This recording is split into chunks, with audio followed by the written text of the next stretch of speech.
आशा करता हूँ आप सब बहुत ही अच्छे होंगे। मेरा नाम है पीयूष राय और मैं स्वागत करता हूँ आपके अपने आईवीएस चैनल पे। आज हम 20 मई 2020 के टॉप करंट अफेयर्स पढ़ने वाले हैं जो बहुत ही ज्यादा हेल्प करेंगे आपके आने वाली सारी एग्जाम्स पे। तो आप हमारे चैनल को लाइक शेयर एंड सब्सक्राइब करना बिल्कुल भी ना भूलें कि ताकि हम इसी तरह की डेली वीडियोस आपके लिए लेकर आते रहें जो आपको बहुत मदद करेगी आपकी आने वाले एग्जाम्स में। साथ ही साथ अब से ये हमारा लेक्चर बाइलिंगुअल होगा जिसमें आप क्वेश्चंस आपके जो क्वेश्चंस होंगे वो सारे हिंदी एंड इंग्लिश फॉर्मेट में होंगे तो जो आपको समझने में काफी इजी होगा। तो चलिए शुरू करते हैं। देखिए आप मुझे सोशल प्लेटफॉर्म पे कनेक्ट हो सकते हैं। ये रही मेरी इंस्टाग्राम की आईडी, ये रही मेरी फेसबुक की आईडी। देखिए इन दोनों आईडीज पे मैं डेली करंट अफेयर्स के वन लाइनर्स अपलोड करता हूं जहां पर आपको बहुत हेल्प मिलेगी आपको आने वाले सारे एग्जाम्स में। साथ ही साथ आज के लेक्चर की पीडीएफ हमारे इस टेलीग्राम चैनल पे अपलोड हो जाएगी। तो मेक श्योर आप इस टेलीग्राम चैनल को ज्वाइन करें, वहां से आज के लेक्चर की पीडीएफ आप आराम से डाउनलोड कर सकते हैं। तो चलिए फिर हम शुरू करते हैं आज के लेक्चर 20 में 2020 के टॉप करंट अफेयर्स। क्लियर आपके सामने पहला क्वेश्चन। देखिए इंडिया पोस्ट मुंबई ने एक विशेष डाक कवर जारी किया है, वह किसे समर्पित किया गया है? क्लियर, तो किसे समर्पित किया गया है? तो इसका आंसर है ऑप्शन नंबर 4, माइग्रेंट वर्कर्स को। क्लियर, माइग्रेंट वर्कर्स मतलब अगर आप इसे हिंदी में बोलेंगे तो क्या बोलेंगे? प्रवासी मजदूरों के लिए। क्लियर, तो किसने स्पेशल पोस्टल कवर को रिलीज किया है? तो किसने किया है? तो इंडिया पोस्ट मुंबई ने। क्लियर, चलिए सेकंड नंबर क्वेश्चन पर आते हैं अपने। देखिए उस कंपनी का नाम बताइए जिसने हाल ही में मई 2020 में जियो प्लेटफॉर्म में 1.34% की हिस्सेदारी खरीदी है। क्लियर, तो किसने खरीदी है? Option number 4, third, general Atlantic ने। क्लियर है, जनरल अटलांटिक ने जियो में कितना परसेंटेज का स्टेक परचेज किया या खरीदा है? तो 1.34%। क्लियर, अब देखिए मैं आपको बता दूं ये चौथी कंपनी है हाल ही दिनों में जिसने रिलायंस जियो प्लेटफॉर्म के अंदर कुछ परसेंटेज ऑफ स्टेक परचेज किया है। तो चलिए मैं आपको सारी कंपनियों के नाम बता दूं। देखिए पहली कंपनी आपकी फेसबुक है। क्लियर, जिसने परचेज किया था कितना परसेंटेज? 9.99%। क्लियर, साथ ही साथ जो दूसरी कंपनी है आपकी है silver lake company. Clear, and जो आपकी थर्ड कंपनी है कौन सी है? Vista equity partners. क्लियर, तो तीसरी कंपनी है जिसने परचेज किया है जियो प्लेटफॉर्म के अंदर स्टेक, और ये सारी की सारी यूएस बेस्ड टेक्नोलॉजीज कंपनी है। क्लियर है, तो ये सारी की सारी यूएस बेस्ड टेक्नोलॉजी कंपनीज हैं जिसने जियो प्लेटफॉर्म के अंदर कुछ ना कुछ परसेंटेज ऑफ स्टेक परचेज किया है। चलिए थर्ड नंबर क्वेश्चन पर आते हैं अपने। देखिए अमेरिकी राष्ट्रपति डोनाल्ड ट्रंप द्वारा अमेरिका में कोरोना वायरस हीरो के रूप में मान्यता प्राप्त दो लड़कियों का नाम क्या है? क्लियर है, तो क्या नाम है उन दो लड़कियों का? तो option number 4, Laila Khan and Sarvaya Anapa Reddy. Clear है, लैला खान और सर्वया अनपा रेड्डी। अब देखिए लैला खान आपके पाकिस्तान से बिलोंग करती हैं। क्लियर, और सर्वा अनपा रेड्डी कहां की हैं? इंडिया की। क्लियर, साथ ही साथ तो इन्हें किसने कोरोना वायरस हीरोज की उपाधि या मान्यता प्राप्त कराई है? तो हमारे तो अमेरिकी राष्ट्रपति डोनाल्ड ट्रंप द्वारा। क्लियर, डोनाल्ड ट्रंप द्वारा। चलिए फोर्थ नंबर क्वेश्चन पर आते हैं अपने। देखिए सरकार ने बॉर्डर इंफ्रास्ट्रक्चर बनाने से संबंधित किस समिति की सिफारिश को लागू किया है? क्लियर, तो हमारी जो सरकार है उसने अपनी जो बॉर्डर इंफ्रास्ट्रक्चर को बेहतर करने के लिए किस पर्सन की सिफारिश को लागू किया है? तो इसका आंसर है option number 3, general dB she कटकर। क्लियर है, जनरल डीबी शी कटकर जी की सिफारिश की वजह से अब हमारे जो बॉर्डर की जो सिक्योरिटी या इंफ्रास्ट्रक्चर है उसको और भी बेहतर किया जाएगा। क्लियर, चलिए फिफ्थ नंबर क्वेश्चन पर आते हैं। देखिए, निम्नलिखित में से किस देश की बाहरी अंतरिक्ष सुरक्षा को बढ़ाने के लिए एक नई इकाई शुरू की है?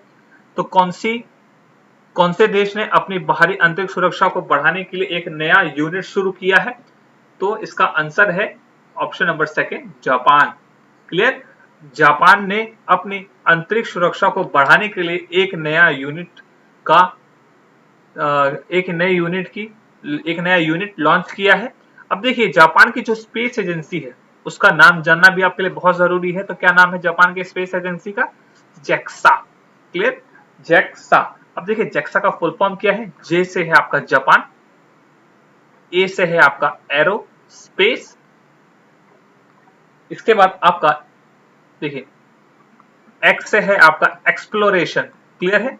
तो उन्होंने ई की जगह पे एक्स यूज किया है और ए का मतलब है इसके अंदर एजेंसी। क्लियर? अब देखिए, यहां पे आपने चाइना देखा। देखिए, चाइना की एक आउटर स्पेस यानी जो उनकी स्पेस के सारे काम संभालती है उस कंपनी का नाम है CNSA। क्लियर है? काफी इस समय काफी फेमस है क्योंकि इनका एक लॉन्ग मार्च, ठीक है, लॉन्ग मार्च बी जो रॉकेट था, लॉन्ग मार्च 3B जो रॉकेट था वो क्रैश हो गया है। क्लियर है? तो इसलिए ये स्पेस एजेंसी काफी इस समय काफी समय फेमस है। तो क्या नाम है इसका? चाइना की स्पेस एजेंसी का CNSA। क्लियर है? तो लॉन्ग मार्च, ठीक है, लॉन्ग मार्च 5B, सॉरी 3 नहीं है, लॉन्ग मार्च 5B। ठीक, चलिए अगले क्वेश्चन पे चलते हैं, 6 नंबर पे। देखिए, किस बैंक ने भारत का पहला zero account video KYC saving account launch किया है? क्लियर? तो भारत का पहला zero contact video KYC saving account launch करने वाली पहली भारत की बैंक कौन सी है? तो इसका आंसर है आपका कोटक महिंद्रा बैंक। क्लियर है? कोटक महिंद्रा बैंक ने भारत का पहला zero contact video KYC saving account launch किया है। चलिए 7 नंबर क्वेश्चन पर चलते हैं अपने।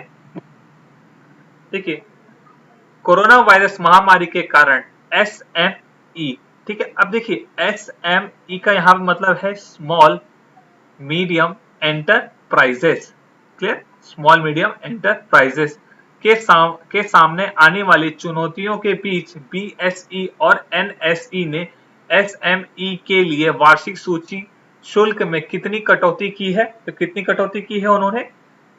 तो इसका आंसर है आपका ऑप्शन नंबर सेकंड, 25% की कटौती की है। क्लियर है? तो उनकी अपनी सूची के अंदर कितने परसेंटेज की कटौती की है उन्होंने? 25% की कटौती की है। क्लियर? अब देखिए, यहाँ पे BSE का मतलब क्या है? बॉम्बे स्टॉक एक्सचेंज, और देखिए NSE का नेशनल स्टॉक एक्सचेंज, ठीक है, नेशनल स्टॉक एक्सचेंज। ठीक है, चलिए अगले क्वेश्चन पे चलते हैं, 8 नंबर पे। आई होप सो काफी क्लियरिटी आ गई होगी इस क्वेश्चन के अंदर आपको। चलिए 8 नंबर क्वेश्चन पर आते हैं। देखिए, निम्नलिखित में से किस डिजिटल भुगतान कंपनी ने eFinclusive AEPS 2.0 लॉन्च किया है? तो किस डिजिटल कंपनी ने eFinclusive APES 2.0 लॉन्च किया है? तो इसका है ऑप्शन नंबर सेकंड, FSS का फुल फॉर्म है फाइनेंशियल सॉफ्टवेयर एंड सिस्टम्स ने इसे लॉन्च किया है। क्लियर है? फाइनेंशियल सॉफ्टवेयर एंड सिस्टम ने क्या लॉन्च किया है? eFinclusive AEPS 2.0।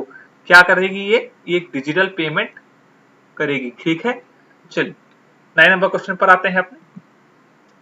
देखिए, निम्नलिखित में से किस विश्व स्वास्थ्य सभा यानी वर्ल्ड हेल्थ असेंबली के नए अध्यक्ष की नियुक्ति की गई है? तो किसे बनाया गया है वर्ल्ड हेल्थ असेंबली का नया प्रेसिडेंट? तो इसका आंसर है आपका ऑप्शन नंबर थर्ड, केवा बयान को। क्लियर? केवा बयान को बनाया गया है। अब देखिए, केवा बयान कौन सी कंट्री के रिप्रेजेंटेटिव हैं? ये भी बहुत इंपॉर्टेंट है आपके लिए, एग्जाम में कई बार पूछा जाता है। तो बहामास।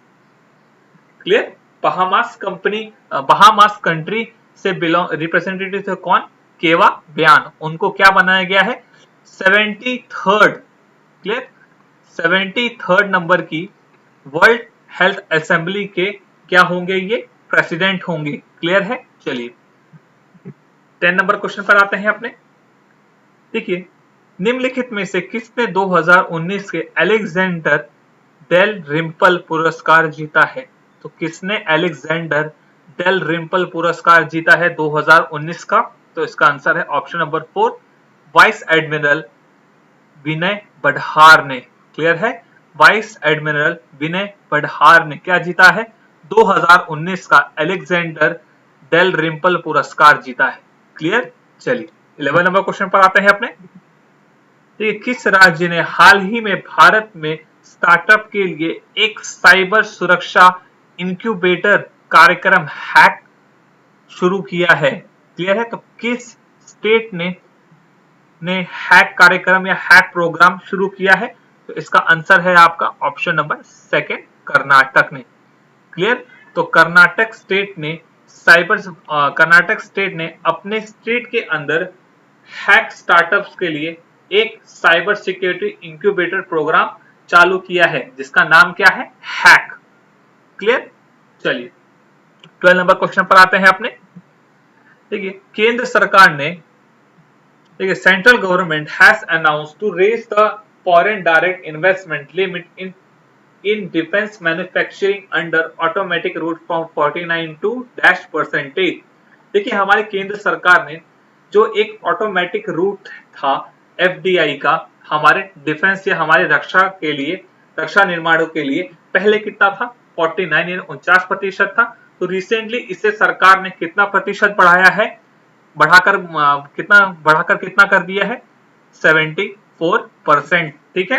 यानी 74% अब कोई भी पर्सन एफडीआई के थ्रू से रक्षा प्रणाली या डिफेंस मैन्युफैक्चरिंग के अंदर इन्वेस्टमेंट कर सकता है। क्लियर है। तो एफडीआई का फुल फॉर्म क्या है? यहां पर देखिए फॉरेन डायरेक्ट इन्वेस्टमेंट। क्लियर है। Foreign direct investment. चलिए 13 नंबर क्वेश्चन पर आते हैं अपने। देखिए आत्मनिर्भर भारत अभियान के तहत घोषित ऑनलाइन शिक्षा 1 से 12 के लिए कौन सा कार्यक्रम शुरू किया गया है? तो कौन सा शुरू किया गया है आत्मनिर्भर भारत अभियान के तहत? तो इसका आंसर है ऑप्शन नंबर 3 पीएम ई विद्या। क्लियर है। पीएम ई विद्या। क्लियर। अब देखिए रिसेंटली आपने, अगर आप मेरे वीडियोस आप फॉलो करते होंगे तो मैंने कल ही आपको बताया था कि हमारे फाइनेंस मिनिस्टर जी ने एक जो साइकोलॉजिकल हेल्प के लिए, स्टूडेंट्स, पेरेंट्स और टीचर के हेल्प के लिए, उनसे साइकोलॉजिकल हेल्प के लिए एक प्रोग्राम लॉन्च किया था। उस प्रोग्राम का नाम क्या था? मनोदर्पण। क्लियर। मनोदर्पण। इसे किसने लॉन्च किया था? हमारे फाइनेंस मिनिस्टर जी ने। क्या था इसके अंदर? ये एक साइकोलॉजिकल हेल्प करेगा स्टूडेंट, टीचर और उनके पेरेंट्स की ड्यूरिंग अ लॉकडाउन। क्लियर। और इस क्वेश्चन के अंदर है कि आत्मनिर्भर भारत अभियान के तहत 1 से 12 तक की जो भी स्टडी या ऑनलाइन शिक्षा है कौन से कार्यक्रम के तहत किया जाएगा? तो पीएम ई विद्या के तहत। क्लियर है। चलिए 14 नंबर क्वेश्चन पर आते हैं। देखिए Gujarat government has made digital payment mandatory in which city? तो गुजरात सरकार ने कौन से शहर के अंदर डिजिटल भुगतान को अनिवार्य कर दिया है? तो इसका आंसर है अहमदाबाद। क्लियर। अहमदाबाद। क्लियर है। चलिए बहुत बढ़िया। ठीक है 15 नंबर क्वेश्चन पर आते हैं। देखिए which country has developed I feel you bracelet? Clear है।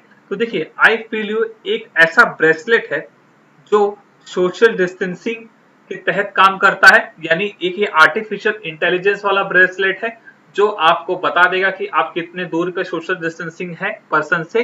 तो किस देश ने इसको डेवलप किया है आई फील यू? तो इसका आंसर है आपका इटली। क्लियर है। ऑप्शन नंबर 1 इटली ने डेवलप किया है कौन सा ब्रेसलेट? I feel you. चलिए अगले क्वेश्चन पर आते हैं अपने।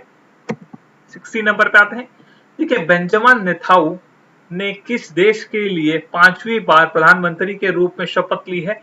तो बेंजामिन नेतान्याहू जी ने कौन से देश की 5वीं बार प्रधानमंत्री के रूप में शपथ ली है? तो इसका आंसर है इजराइल की। क्लियर। इजराइल के। ठीक है। अब देखिए ये एक रिकॉर्ड है, मतलब एक तरह आज तक कभी भी कोई इजराइल ने 5वीं बार तक कोई भी प्रधानमंत्री नहीं बना है, तो इनके इतिहास में पहली बार कोई ऐसा व्यक्ति है जो 5वीं बार चुनकर इजराइल का प्रधानमंत्री बना है। साथ ही साथ देखिए 150th बर्थडे एनिवर्सरी किसकी थी? रविन्द्रनाथ टैगोर जी की। 2 दिन पहले, कुछ दिन पहले 159th बर्थ एनिवर्सरी किसकी थी? रविन्द्रनाथ टैगोर जी की। क्लियर? तो उनके ऊपर एक शहर है, कहाँ का? इजराइल का, तेल अवीव। उसके अंदर उनके ऊपर एक सड़क का नाम रखा गया। क्या नाम रखा गया? रविन्द्रनाथ टैगोर रोड। कहाँ पे रखा गया? तेल अवीव के अंदर।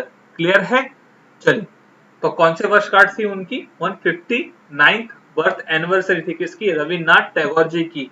और उनके ऊपर तेल अवीव, इजराइल, ठीक है, इजराइल है, ठीक है, इजराइल के अंदर सिटी है तेल अवीव, उसके अंदर एक रोड थी, उसका नाम रखा गया रविन्द्रनाथ टैगोर रोड।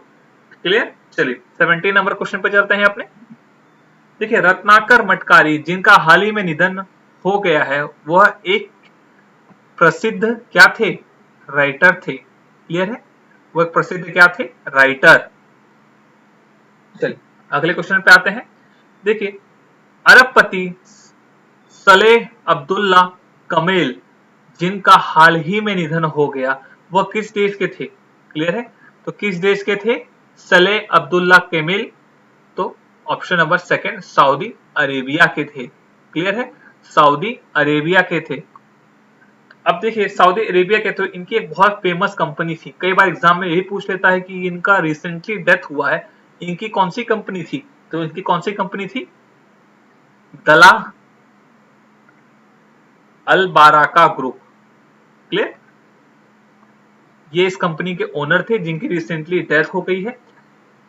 और देखिए, लेबनान एक ऐसा पहला अरब कंट्री है जहां पे मैरिजुआना की खेती की परमिशन सरकार द्वारा दे दी गई है। तो ये पहला गल्फ कंट्री है, ऐसा गल्फ कंट्री है जहां पे मैरिजुआना की खेती बाय गवर्नमेंट परमिट होती है। साथ ही साथ देखिए, ईरान के बारे में बता दूं आपको। देखिए, ईरान की आपने रिसेंटली एक नई करेंसी, उन्होंने एक अपनी न्यू करेंसी बनाई है, उसका नाम क्या है? तोमान। क्लियर? तोमान। चलिए 18 हो गए, काफी कुछ क्लियर होगा इस क्वेश्चन के बारे में। 19 नंबर पर आते हैं। देखिए, इंटरनेशनल म्यूजियम डे हम कब मनाते हैं? क्लियर? इंटरनेशनल म्यूजियम डे हम कब मनाते हैं? तो 18 मई को मनाते हैं। क्लियर? 18 मई को हम क्या मनाते हैं? International museum day. तो इंटरनेशनल म्यूजियम डे की 2020 की एक थीम थी। उस थीम या विषय था, और या थीम, तो विषय क्या था? Museum for equality, diversity and inclusion. Clear?